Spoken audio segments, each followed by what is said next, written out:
Olá, muito bom dia, investidor, bom dia, investidora. Eu sou o Felipe Nascimento, esse é o BMC Pre-Market e aqui você fica por dentro de todas as notícias que vão impactar os mercados no Brasil e também no mundo. Muita informação, muita análise para você fazer bons negócios ao longo dessa quarta-feira, dia 14 de julho de 2021. A quarta-feira começa com a promessa de ser um dia bastante agitado, principalmente pelos eventos que a gente tem aí na agenda de hoje. O mundo todo está de olho na fala do presidente do Banco Central americano, Jerome Powell. Ele discursa na Câmara dos Representantes nessa tarde e a expectativa é que ele dê sinais sobre até quando o Fed vai manter os estímulos à economia. Essa fala de Jerome Powell vem um dia depois do índice de inflação ao consumidor nos Estados Unidos vir bastante acelerado, um dos níveis mais altos dos últimos anos. Isso reitera a pressão inflacionária que está sendo vista ao longo dos últimos meses, mas que o Fed tem tratado como transitória, sem ajustes mais contundentes à política monetária.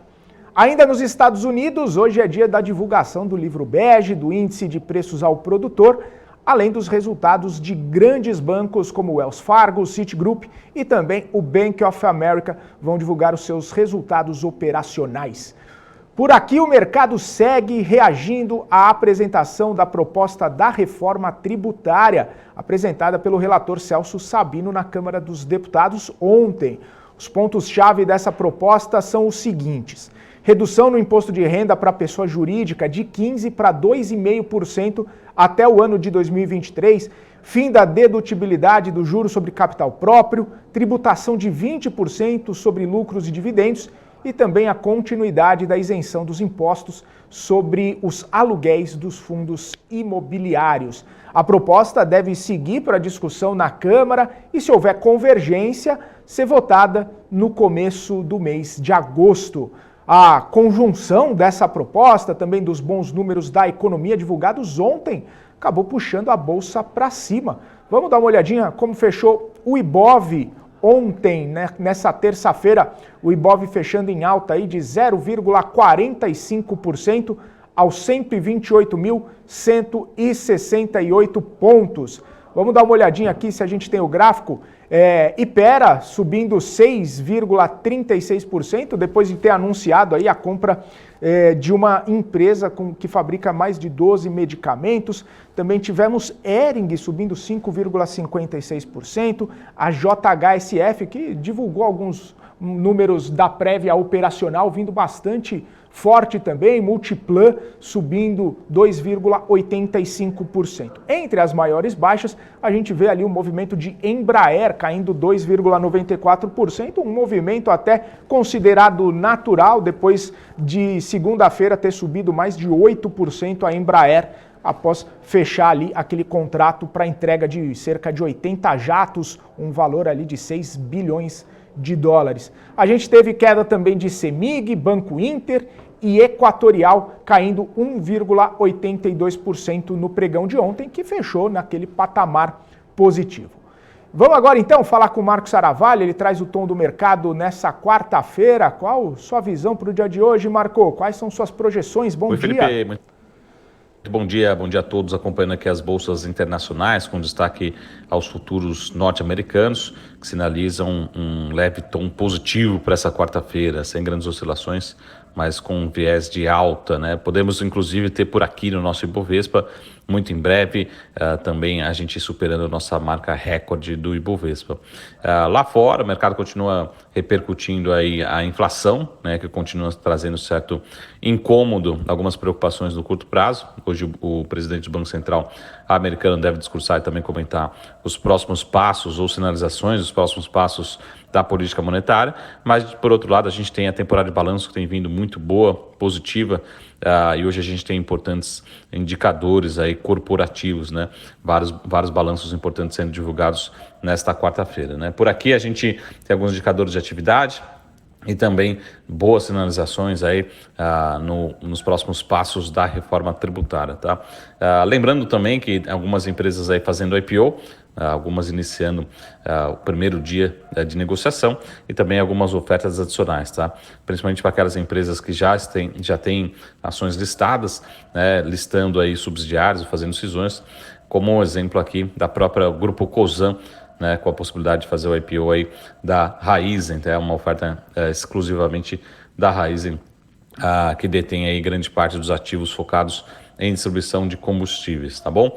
Então, vamos acompanhar, né, mas o tom deve ser de leve alta para essa quarta-feira, dia 14 de julho, e já a gente volta com mais novidades.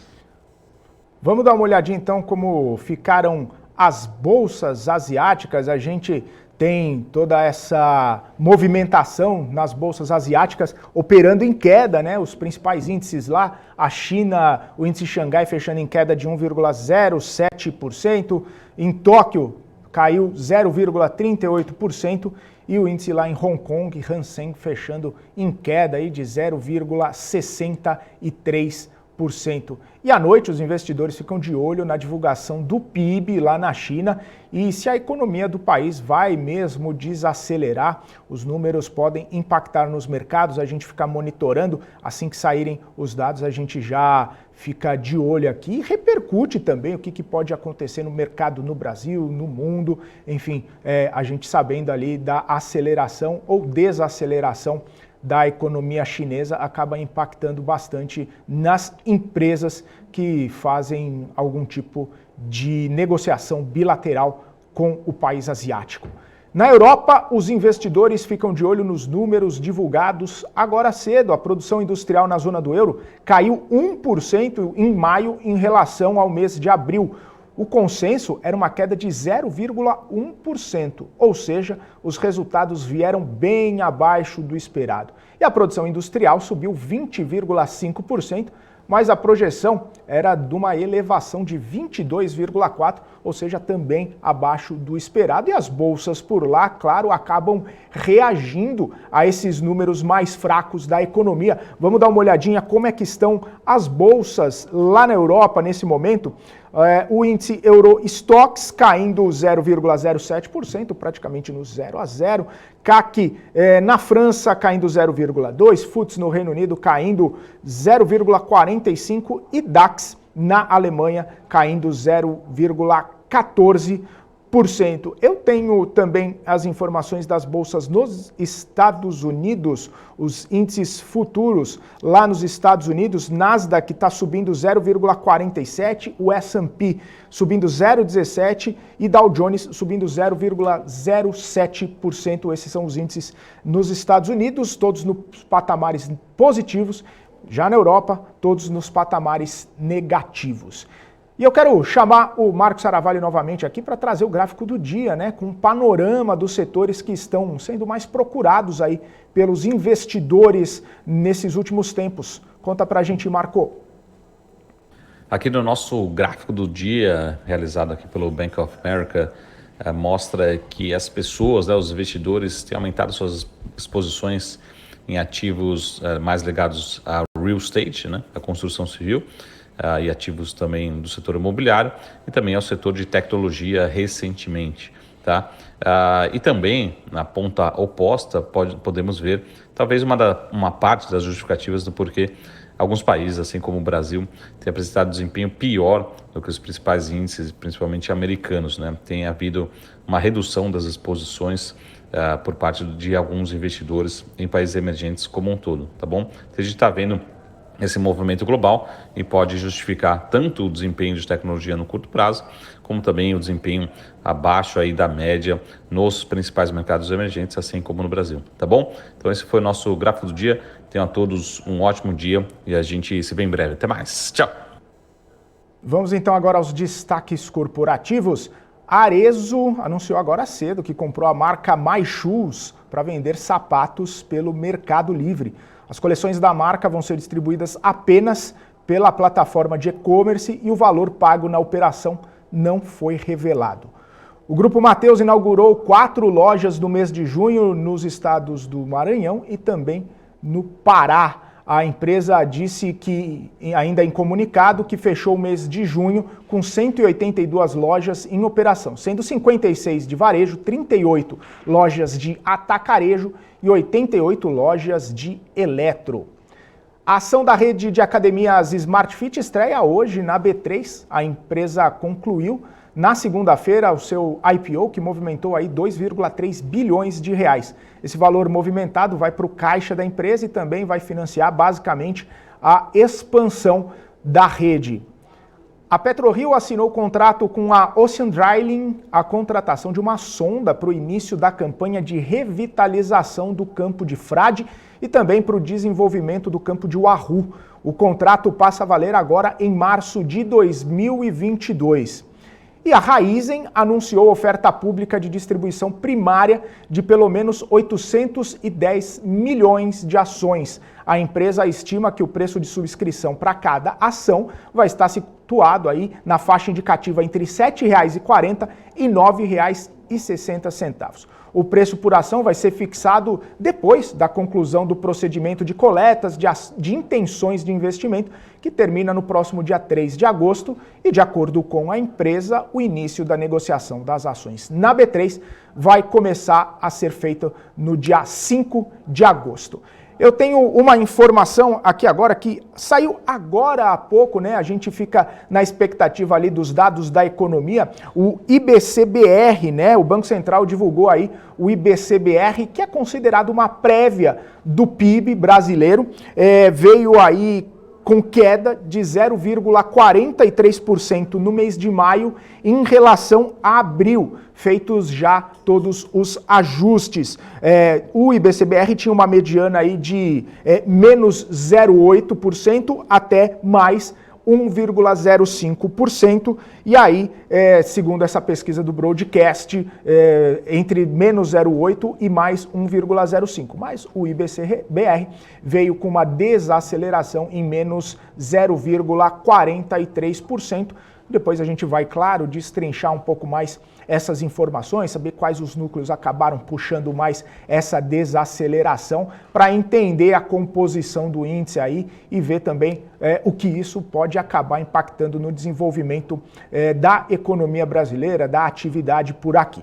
Certo? Eu quero deixar o meu bom dia aqui para todo mundo que está nos acompanhando no nosso portal, Alexandre Cyber, aqui, bmcnews.com.br. Vai lá, dá uma olhadinha também, comenta aqui com a gente. E no nosso YouTube, o Anderson Economista, a Ananda Vasconcelos. Bom dia, Ananda, tudo bom? Orestes Comerlato, Daniel Morales, a Karen Kaxur, o Leandro Teixeira, o Rodrigo Rosim também por aqui, como todos os dias, estão nos acompanhando. Muito obrigado aí pela participação de todos vocês.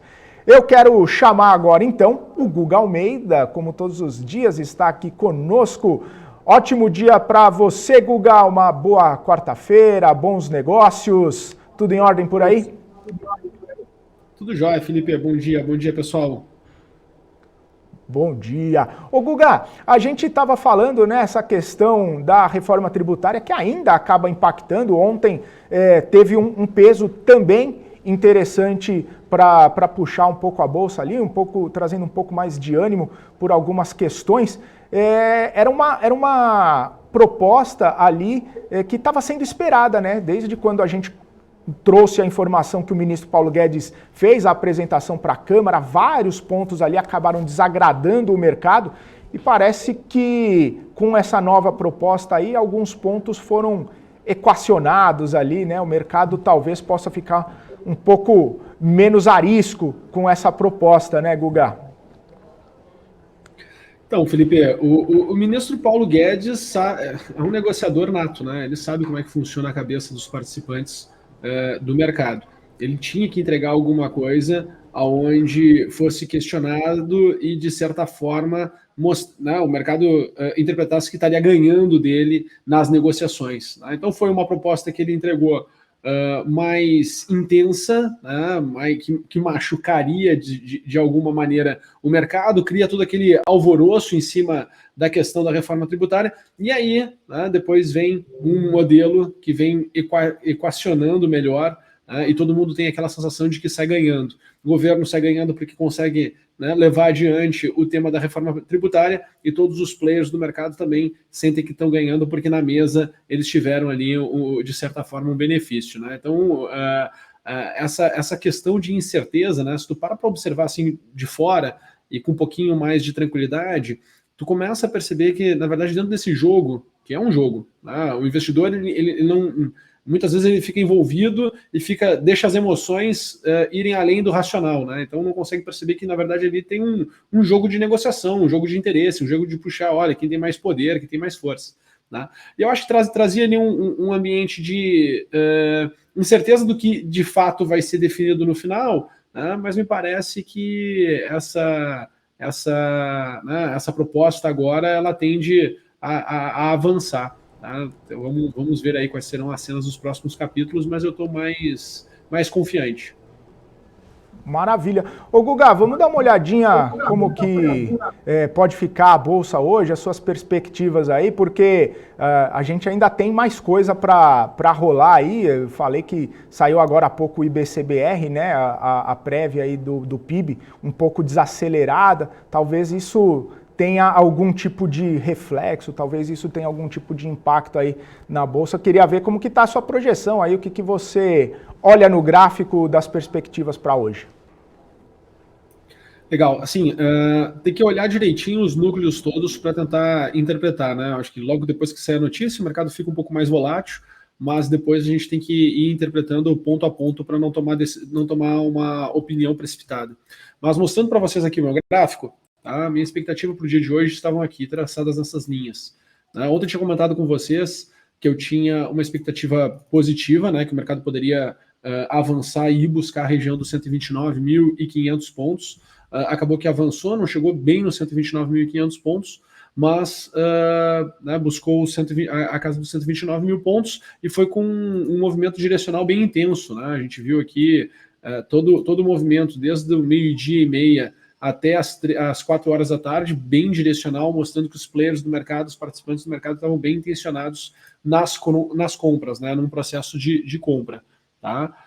Quais são os meus números para hoje, para alta, se eu for olhar aqui para o futuro? Tá? 129.250, tá? 270, aqui, essa região que nós estamos atingindo agora, era a minha expectativa assim, de alta para abertura do mercado. Tá? Depois eu tenho aqui 129.750 a 130.500. Certo? Então eu consigo enxergar que nós temos aqui grandes chances de buscar as máximas históricas, né? Então ficar atentos aí, porque o mercado está, né, voltando a ganhar o apetite positivo, algo que eu já vinha conversando também aqui no pre-market, que era em função de todo esse ciclo de correção, ao meu ver, está terminando. Né? Minha primeira análise com vocês era que o mercado poderia voltar a 124.300, de fato ele voltou a 124.300, alguns analistas estavam esperando 125, 124.900, porque utilizam essa percepção de topo. Eu falava, não, tem um degrau um pouco mais abaixo, né, para também trazer um estímulo maior de ofertas, de compra e de venda, e aí a partir desse nível de preço a gente poderia destravar valor, né, e ir buscar novamente a casa dos 140 mil pontos. Tá? Então, por aqui tem uma simetria positiva. Num lado negativo para hoje, se as coisas começarem a se deteriorar, tá, o que eu acredito que possa voltar seria 127.900 a 127.500. Tá? Não algo mais do que isso. Tá? Não estou assim, com um viés pessimista, eu nem tenho aqui uma grande estrutura de queda que estimule com que o preço venha aqui para baixo, mas tudo pode acontecer. Tá? Então eu preciso conseguir enxergar os dois lados da moeda para não ser impactado de forma, né, negativa e não conseguir entender aonde eu estou jogando esse jogo. Tá bom? Entendi. Ô Guga, a gente tem falado bastante aqui sobre a questão do petróleo, né? Inclusive aqueles impasses todos lá referentes ao OPEP+. E aí hoje saiu uma informação, uma jornalista, né? Uma jornalista aqui da Energy Intel, ela falando que Arábia Saudita e Emirados Árabes acabaram firmando acordo sobre a oferta de petróleo, né? Diz que eles tiveram um compromisso aí de ter 3.650.000 barris de petróleo, e esse era um assunto que estava mexendo, né, com o petróleo, estava mexendo com a cotação da commodity ali, por conta da gente ver oferta de um lado, a demanda não tanto, não sendo colocada ali, não chegando num acordo, isso fazendo algum tipo de preço ali. Queria saber como que você vê essa questão aí, né, agora com talvez um acordo, segundo a jornalista internacional. Você acha que talvez os preços do petróleo possam ficar um pouco mais estáveis, tirar um pouco de toda essa volatilidade que a gente tem visto? Felipe, se nós olharmos, né, com um pouco mais de frieza, né, para esse tema aqui do petróleo, deixa eu mostrar aqui para vocês. A gente vai perceber que a cotação ela já está meio que amarrada desde ali do início de março. Tá? A gente não tem aqui uma grande mudança de patamar. Se tu for olhar o quanto já andou o petróleo, tá? Desde de abril do ano passado. Tá? Então, para mim, a cotação ela já está ela tá um pouco mais amarrada. Claro que o mercado fica mais vocal porque mais analistas começaram a colocar na mesa essa questão de que o petróleo, seguindo essa tendência, ele tem condições de chegar a $100 o barril. Então ficou mais vocal, ganhou força muito em função da questão da inflação no mundo. Então, quando é que começou a ficar mais intenso esse papo de inflação? Foi nesse ano de 2021. As coisas começaram a se intensificar. A gente teve o primeiro trimestre de 2021 marcado pelo quê? Pela elevação dos títulos norte-americanos. Né? Então ali o mercado ele começou a olhar, opa, esse negócio de inflação, de fato, o mundo está se posicionando em relação a ele. Aí depois, no segundo trimestre deste ano, o pessoal começou a ficar mais atento com a questão de petróleo. Opa, se o petróleo de fato subir, né, isso gera uma pressão inflacionária. E aí começa, né, a desencadear narrativas ao longo do tempo, certo? O que eu estou enxergando aqui dentro do petróleo? Está em tendência de alta. Tá? Eu acho que está numa região aqui bem interessante para poder acelerar. Tá? Então tem que ficar aqui acompanhando. Para mim, o grande divisor de águas vai ser aqui os $80. Tá? O petróleo conseguindo superar $80 vai acelerar e vai a 100. Né? Aí é uma alta de 25% num curto espaço. Imagina uma alta de 25% num curto espaço de tempo em cima do petróleo. Né? Todo mundo vai ter que sair enlouquecidamente ajustando o preço. Mas não só o preço presente, mas também os preços futuros. Então isso vai desencadeando vários problemas que não estão mapeados hoje. Tá? Esse para mim é o grande risco inflacionário de mundo. Tá? No curto prazo, tá, o que eu vejo e que tem condições de acontecer seria uma redução da cotação da commodity para $65 o barril. Que não descarta nada o movimento lá para os $100. Tá? Na verdade, seria uma correção até saudável se tu fosse olhar assim para um lado assim do tipo, eu quero que o petróleo suba, né? Eu tenho uma intenção de que o petróleo suba. Né? Uma correção para 65 colocaria os participantes do mercado novamente numa zona de conforto. Tá? E aí, quando tu coloca numa zona de conforto, os participantes eles ficam mais fragilizados. É que nem os exportadores aqui no Brasil com dólar a 6. Né? Os caras não estavam esperando que o dólar pudesse voltar a 5, certo? Então, tem que ficar atento em relação a isso. Né? Obviamente que o meu pior cenário para o petróleo seria voltar para 65. Tá? Eu acho que de curto prazo aqui, extremamente saudável voltar para casa de 70 e tudo mais. Então, eu acredito que o petróleo tem uma tendência a ficar ali entre 70 e $80 o barril. Beleza. Aonde tem que se preocupar e aí tem que estar preparado mesmo para redesenhar todos os seus cenários, né? É quando ele o petróleo superar aqui a região de $80. Ô Guga, a gente ainda tem um tempinho aqui, eu queria ver se você consegue, eu te botando na fogueira aqui, olha só. O Alexandre, nosso telespectador aqui do portal, ele perguntando assim, se você conseguiria dar uma olhadinha em CSN Mineração, se você puder fazer essa gentileza aqui, daquele quadro também, te coloquei na fogueira e quem sabe faz ao vivo. O quadro Santa Inquisição do Guga, né? Bora lá. O que eu tô vendo aqui em CSN Mineração, tá? Deixa eu apagar todos os estudos, a gente fazer de novo para construir um racional aqui com a turma, tá? Primeira coisa que aconteceu, tivemos o ciclo de alta logo depois ali da abertura dos negócios dela. É interessante a gente olhar, né, para entender mesmo como o preço ele se comporta em ciclos. Né? Então eu pego toda a tese de baixa que nós tivemos, aqui do início das negociações, tá?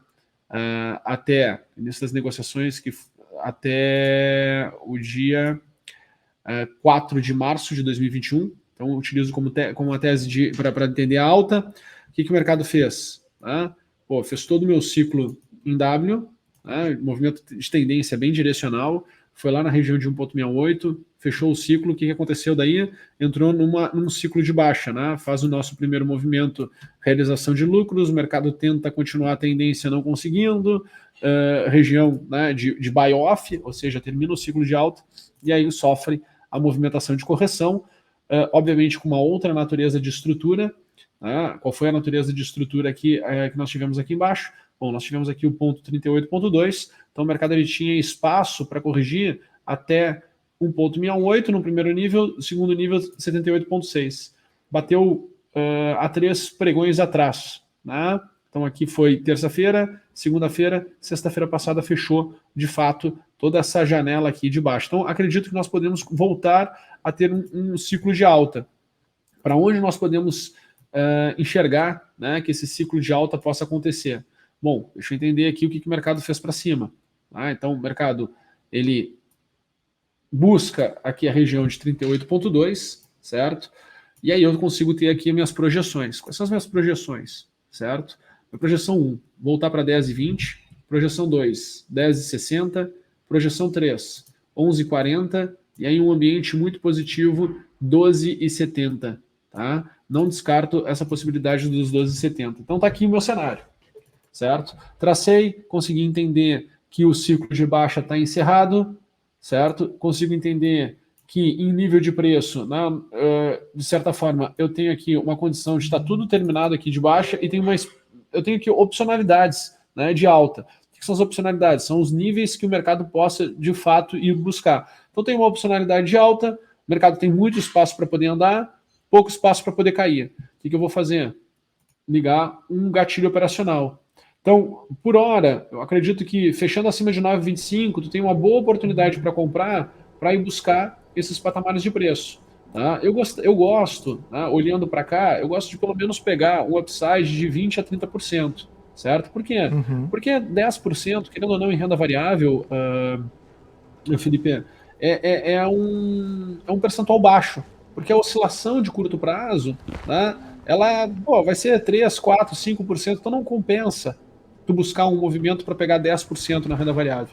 Isso o pessoal tem que entender também. A gente precisa pegar distorções mais amplas, né? O que acontece? As pessoas elas saem da renda fixa e aí elas comparam o que elas estão ganhando com a renda fixa com a renda variável. Só que são instrumentos diferentes, de naturezas diferentes, que vão gerar um impacto na conta do investidor também diferente.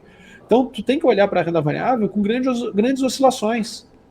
Tá? Um grande erro que fragiliza muito a estrutura da carteira do investidor é olhar para a renda variável buscando oscilações pequenas, porque isso acontece demais no mercado. Tá? Então tem que olhar oscilações maiores. Então eu gosto de botar a projeção em níveis mais amplos, né, num caso como esse, por causa da assimetria e porque, para poder ter uma posição mais reduzida e poder surfar melhor a tendência. Tá? Então a gente consegue tangibilizar melhor. Então, botar ali para 10,60 como alvo, como objetivo, acho muito saudável, muito legal. Commodity estoura novamente, né? Minério de ferro resolve andar e andar bastante. O que dá para a gente entender em relação a isso? Obviamente, né, que as expectativas dos players do mercado vão aumentar, e aí CSN Mineração tende também a avançar e avançar bastante, quem sabe buscar lá os 12,70. Tá certo.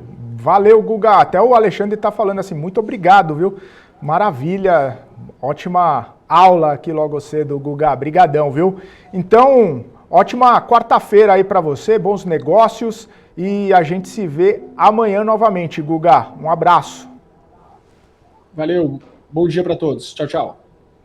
Falou. Tchau, tchau. É isso aí, pessoal. Seguimos aqui na nossa reta final do BMC Pre-Market. A Paula Moraes já está chegando aqui com o BMC News para trazer todas as notícias do mercado financeiro para vocês também. A gente aqui no Pre-Market faz esse resumo, o que pode impactar no mercado, o que pode impactar na Bolsa ao longo desse dia e traz aqui também o tom do dia com o Marcos Saravalli, a análise muito bem feita aqui pelo Guga Almeida todos os dias com a gente e, claro, sempre com a participação de vocês. Eu quero desejar um bom dia aqui para o Emerson Duarte, para o Sandro Figueiredo, Rosana Meirelles do Vale e a Larissa Valdívia, que chegaram e deram o seu bom dia aqui pra gente e deixaram o seu comentário no nosso canal do YouTube.